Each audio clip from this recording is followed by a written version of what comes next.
चंद्रगुप्त मौर्य भारत के पहले सम्राट की कहानी। नमस्कार दोस्तों, स्वागत है आपका इस रोमांचक सफर में, जहां हम जानेंगे भारत के पहले सम्राट चंद्रगुप्त मौर्य के जीवन के बारे में। एक ऐसा शासक जिसने अपनी बुद्धिमत्ता, शौर्य और रणनीति से अखंड भारत की नींव रखी। चंद्रगुप्त मौर्य मौर्य वंश के संस्थापक थे। उन्होंने 322 ईसा पूर्व में मौर्य साम्राज्य की स्थापना की थी। यह साधारण सी बात नहीं थी। उन्होंने कौटिल्य जैसे विद्वान की मदद से नंद वंश के शक्तिशाली शासक धनानंद को परास्त किया था। यह कहानी सिर्फ एक राजा की नहीं है, बल्कि यह कहानी है एक ऐसे युवा की जिसने अपनी दृढ़ इच्छा शक्ति और अदम्य साहस से एक विशाल साम्राज्य की स्थापना की और भारत के इतिहास में अपना नाम स्वर्ण अक्षरों में अंकित करवाया।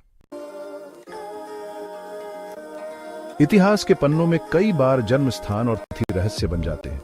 चंद्रगुप्त मौर्य के जन्म को लेकर भी इतिहासकारों में मतभेद है। कुछ विद्वानों का मानना है कि उनका जन्म 340 ईसा पूर्व में पटना, जिसे आज हम पटना के नाम से जानते हैं, के निकट हुआ था। चंद्रगुप्त का बचपन संघर्षों से भरा था। कम उम्र में ही उन्होंने अपने पिता को खो दिया था, लेकिन कहते हैं ना कि कठिनाइयां ही इंसान को मजबूत बनाती हैं। चंद्रगुप्त के साथ भी यही हुआ। अपनी विजयों के बाद चंद्रगुप्त मौर्य ने पाटलिपुत्र को अपनी राजधानी बनाया। यह एक रणनीतिक फैसला था।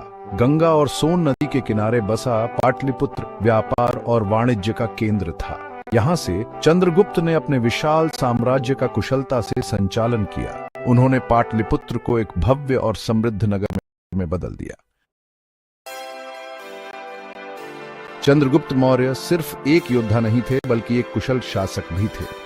उन्होंने अपने शासनकाल में जनता के कल्याण के लिए अनेक कार्य किए। उन्होंने सिंचाई व्यवस्था को बेहतर बनाया, जिससे कृषि उत्पादन में वृद्धि हुई। साथ ही उन्होंने सड़कों का निर्माण करवाया, कुएं खुदवाए और अस्पतालों की स्थापना की।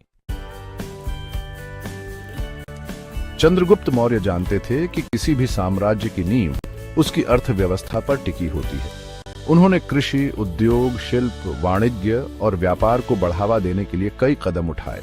उन्होंने किसानों को कर में राहत दी, नए उद्योग स्थापित करवाए और व्यापारियों को प्रोत्साहित किया। इससे मौर्य साम्राज्य आर्थिक रूप से मजबूत बना। चंद्रगुप्त मौर्य के शासनकाल की एक महत्वपूर्ण विशेषता थी उनकी कठोर लेकिन न्यायप्रिय प्रशासनिक व्यवस्था। उन्होंने एक सुव्यवस्थित न्याय व्यवस्था की स्थापना की, जिसमें सभी को समान न्याय मिलता था। चोरी, डकैती और भ्रष्टाचार जैसी बुराइयों को कठोर दंड दिया जाता था। चंद्रगुप्त मौर्य समझते थे कि विशाल साम्राज्य का कुशल संचालन केंद्र से संभव नहीं है। इसलिए उन्होंने सत्ता का विकेंद्रीकरण किया और अपने साम्राज्य को कई प्रांतों में विभाजित किया। प्रत्येक प्रांत का शासन एक योग्य अधिकारी के हाथों में होता था। चंद्रगुप्त मौर्य ने अपने साम्राज्य का विस्तार करने और अपनी स्थिति को मजबूत करने के लिए वैवाहिक गठबंधनों का भी सहारा लिया। उन्होंने कई शक्तिशाली राज्यों के साथ वैवाहिक संबंध स्थापित किए। इन गठबंधनों से न केवल राजनीतिक स्थिरता आई, बल्कि सांस्कृतिक आदान प्रदान को भी बढ़ावा मिला। दोस्तों, चंद्रगुप्त मौर्य का जीवन हमें बहुत कुछ सिखाता है। वो बताते हैं कि कैसे दृढ़ इच्छा शक्ति और कठोर परिश्रम से असंभव को भी संभव बनाया जा सकता है।